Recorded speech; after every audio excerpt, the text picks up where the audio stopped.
Дәл қазір сізде бірнеше мыңдаған немесе миллиондаған қарыздарыңыз болатын болса, сізді құттықтаймын.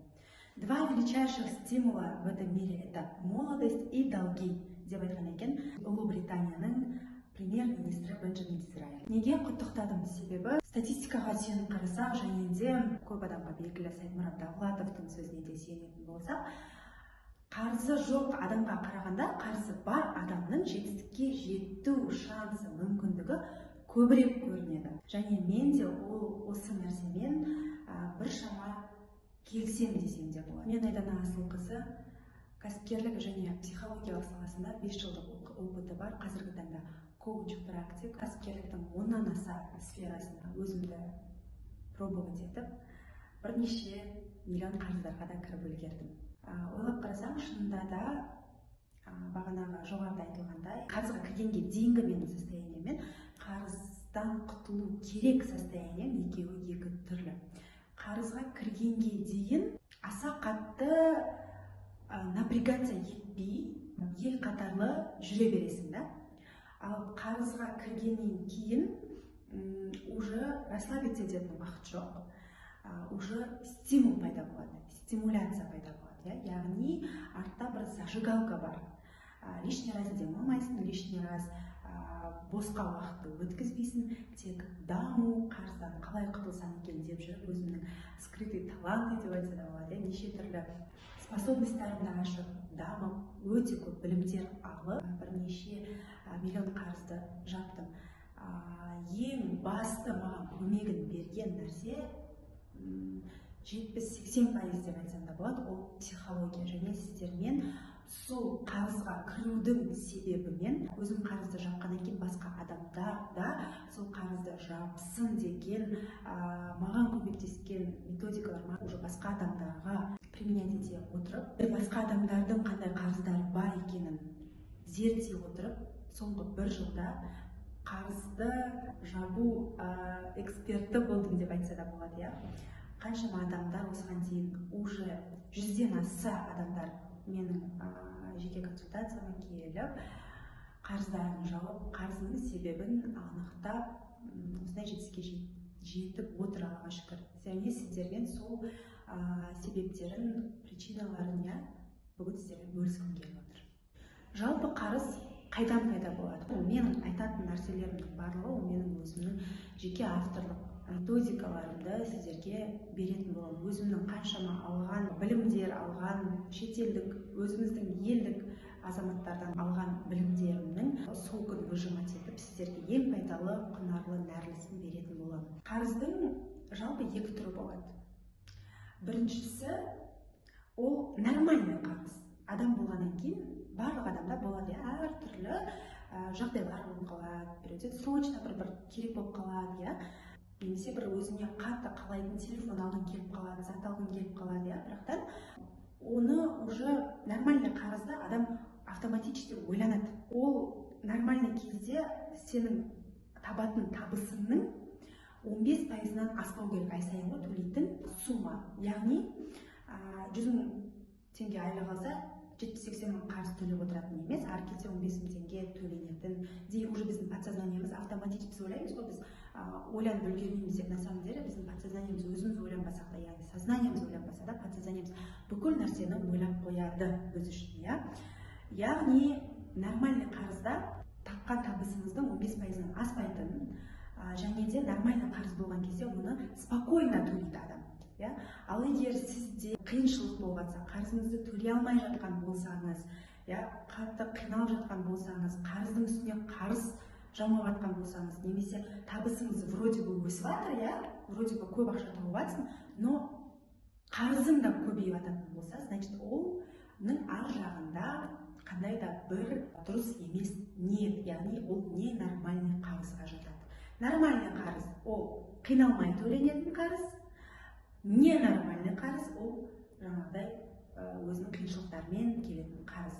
Неге қиыншылықтарымен келеді? Себебі ол бастағы іштегі ниеттің дұрыс болмауы. Сіздің, допустим, алған затыңыз, қарызға алған затыңыз, телефоныңыз, машинаңыз, квартираңыз, алған заттарыңыз, немесе алған ақшалай кредитіңіз, оқуыңыз, курстарыңыз ол өзіңіз үшін емес.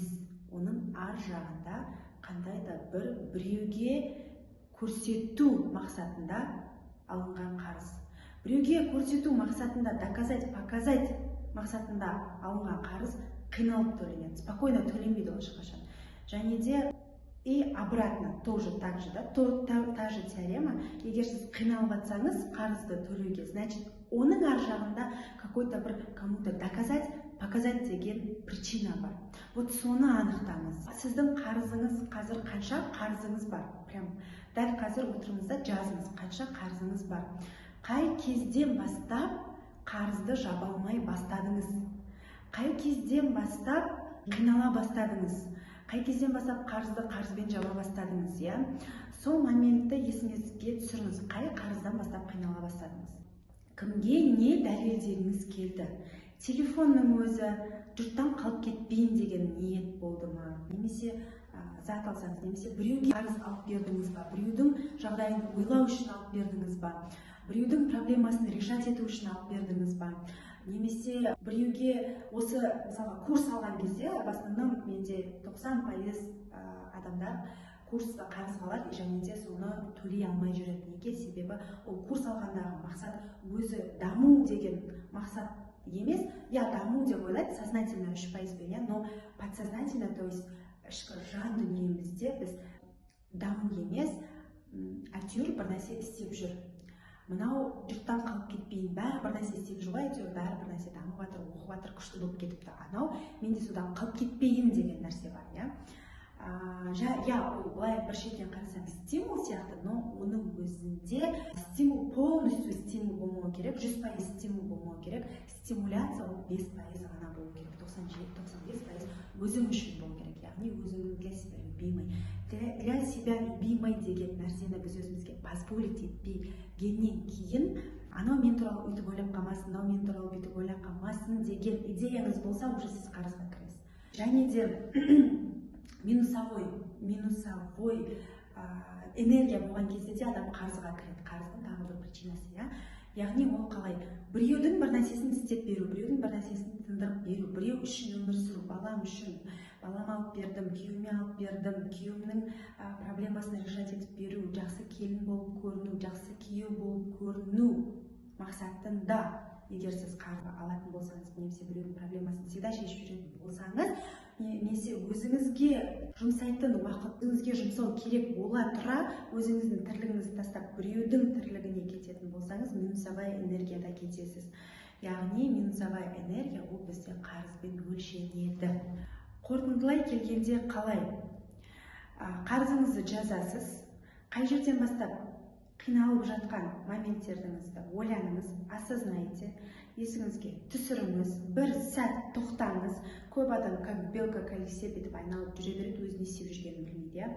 Бір сәт тоқтап, бұл не үшін алдым мен ол қарызды, оның түпкі мақсаты қандай болды, түпкі ішкі мақсаты қандай болды, соны ойлаңыз. Бір сәт ойланып, сол бойынша жұмыс жасаңыз. Яғни шелегіңіз тесік болса, оған қанша жерден су құйғанмен шелек толмайды, я. Ол шелекті толтыру үшін тесігін бітеу керек. Тура сол сияқты сіз қаншама ақша тапқаныңызбен, бірақтан қарыздың причинасын анықтап, соның тесігін жамамайынша қаншама ақша сіз тапсаңыз да, оның пайдасы шамалы.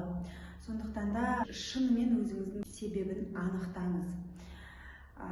Сол анықтаған кезде ғана сіз осознавать етесіз.